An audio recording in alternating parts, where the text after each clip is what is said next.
Nalaza be tato anatin'ity herinandro ity ny mahakasika any Dodôla izay lehilahy iray izay raim-pianakaviana no sady mpanakanto malagasy ary efa kintany baolina kitra malagasy ihany koa izany Dodôla izany izay tratra amin'ny asa ratsy ny mahakasika ny fanolanany ireo zanany vavy izay zanany naterany ka efa ela moa nanaovany an'izany ka izao tratra izao.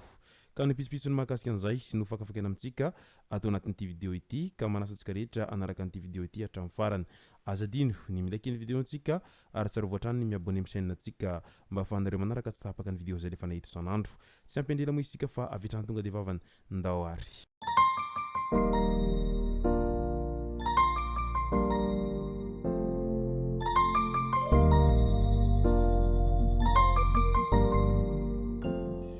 Ny tonga tsy miarahaba hono ny namantesitra ka dia faly miarahaba isika rehetra mpanaraka tsy tapaka an'ity vidéo ity ny tenako amin'ity androandroany ity. Araka nefa natsipiko zay dia ny mahakasika ilay raharaha fanolanan-janaka izay niseho tao Antananarivo renivohitra tao no tena imatimatisantsika atao anatin'ny ity vidéo ity. Nalaza be tao anatin'ny tambazotra tsirasira Facebook tao ny mahakasika an'izay raharaha Dodôla sy ireo zanany vavy izay naolan'ireo. Tahitra sy talanjona avokoa moa ny rehetra raha vantany voanandre an'izay hoe raim-pianakaviana iray izay nahavita nanolana ireo zanany vavy tao anatin'ny taona maro no nanaovany an'izany asa ratsiny izany fa amin'ny maha ireo zaza ireo zay tsy afa manoatra dia nanaiky an'izay filany ratsiny rain'izy ireo foana tao anatiny izay fotoana lavabe izay. Efa maro moa ny naharaka an'ity toedra raha ity indrindra fa ireo olona izay mifanerasera amin'ity mpanakanto malagasy no sady isan'ny kintany baolina kitra malagasy fahiny ity amin'io raharaha mahakasika izy zanany vavy io amin'izay ahiahy amin'ny mety ny siny izay fanolanana izay efa taona maro moa izay satria mantsy raha ny feo mandeha dia mbola kely ireo zaza ireo dia efa nindosim-pahafatesana ny renin'ireo zaza ireo ka ny rain'izy ireo ihany no nitaiza an'ireo zaza ireo nanomboka teo. Maro amintsika no manimetsiny an'ireo zaza ireo amin'ilay hoe tao anatin'ny taona marobe izany ve de niaritra foana satria raha ny anankiray izay zanany vavy efa 13 taona izay nandratrara anazy tamin'ny ity herinandro ity dia tao anatin'ny 17 taona be zao no nanaovany an'izany fiarahan'izy ireo tao anatin'izay herisetra amina fanolanana izay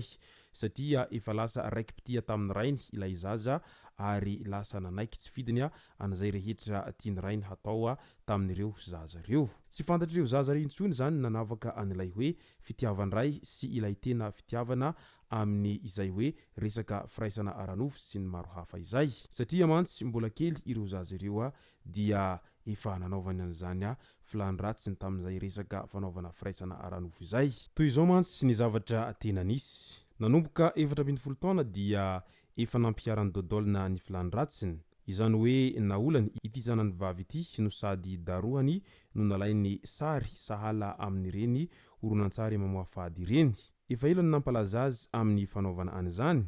fa tsy nisy saha nitoroka ilay zaza raha teo tsy saha fa matahotra azy fatratra. 13 taona ilay vehivavy ankehitriny mbola mitohy ny fanolanana sy fampijaliana nataony rainy azy izay lasa fahazarana. Tsy zakany mpiarabelona intsony izany taty aoriana nisy nitory sy nanambara tany amin'ny polisy-pirenena malagasy ka nosamborina i Dodôla ny 6 janoary 2024 lasa teo iny izay niezaka moa ity farany nandaha ny fiampangana azy saingy hita tao anatin'ny solosaina avokoa ireo horonan-tsary mirakitra izany vono sy ny fanolanana izany. Nasian-drangahy lamba ny vavan'ilay vehivavy izay zanany mba tsy ho afaka hiantso vonjy avy eo anaovany an'izay filany ratsiny izay. Efa eny amin'ny fonjan-tsiafahy moa i Dodôla ankehitriny na niezaka niafina sy nihidy-trano aza nandritra ny fisamborana azy. Notsondromin'i Dodôla tamin'ny antso hono ny fivaviny zanany vavy izay marary mafy any amin'ny hôpitaly amin'izao ankehitriny izao. Vao nipoitra ny sarin'i Dodôla dia betsaka ny olona naharaka ny fomba ratsiny ao ireo milaza fa tena biby saina tokoa ity rangahy ity no tsy mataotody. Tratrany nampiaraka tamin'ny olona izany hoe lehilahy hafa izay tsy izy ny zanany vavy izay vadiny sy olany matetika dia nodaroany mafy ary nitsondrominy tamin'izay antsy zay ny fivaviny ka marary mafy any amin'ny toeram-pitsaboana amin'izao ankehitriny izao raha ny fanazavana voaray hatrany. Aretim-po tsy nazaka ny zanany voaviravirany ray niteraka azy no voalaza ho namoizana ny andramatoa vadiny sady renin'ireo zaza ireo. Efa mafy tena mafy ny manjo ilay vehivavy izay niharany herisetra izay mbola ampiny teny ratsy maharary ataon'ireo manaparitaka ny sariny any an-tambazotran-tserasera any sao efa mba tsy rariny kosa hoy ny mpanara-baovao izay maneho ny heviny manoloana an'izany fahavoazana mahazo an'ity ankizivavy izay zanaky ny Dodôla ity. Mbola ao anatin'izay fanolanana izay ihany dia maro ireo maneho ny heviny amin'ny fahitana an'itony tranga izay tsy faseho masoandro ity. Ao moa ireo milaza fa noho ny fanaovana pakta na ihany koa filalaovana fanafody diso tafahoatra amin'ny tehanan-karena mafy no mahatonga an'ireo olona sasany izay lasa manaonao foana tahaka an'izao ataony Dodôla izao. Tsy izy rery no manao an'ity zavatra tsy faseho masoandro ity fa maro amin'ireo ray dia manao an'izay fanararaotana any zanany vavy izay. Misy aza moa ireo ankizivavy dia ny rainy no nahaizany nanao an'izany firaisana aranofo izany voalohany ary tena mampalahelo izany trangan-javatra izany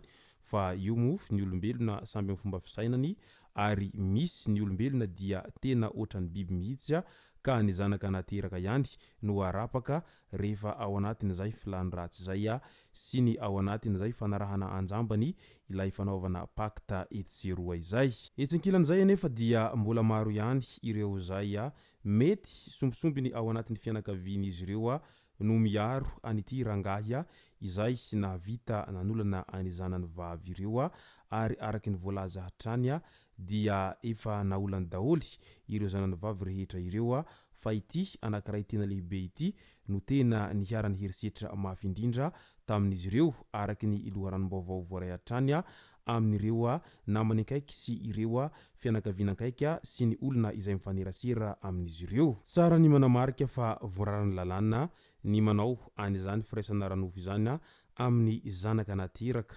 satria ny lalàna maneran-tany mihitsy no mandrara an'izany fanaovana firaisana aranofo amin'ny zanaka nateraka izany ary indrindraindrindra fa ny resaka fanolanana dia tena voararany lalàna ary mampigadra izany ka mety izay no nahatonga any Dodôla tonga dia avy hatrany any Tsiafahy mandra-pahiandrasana ny fitsarana azy ao anatin'izao fivoarany raharaha mahakasika an'ity fanolanany zanany vavy tao anatin'ny taona maro ity. Izay moa no masaka azona roso tao anatin'ity vidéo ity tompoko lasy tompoko vavy misaotratsika rehetra nanaraka an'ity vidéo ity hatramin'ny farany. Aza dino ny milaiky ny vidéo antsika ary tsarovatra hatrany ny miabone amin'ny chaîne antsika mba ahafahanareo manaraka tsy tahapaka ny vidéo zay lefana isan'andro eto. Tompoko lasy tompoko vavy mankasitraka dia mirary soa.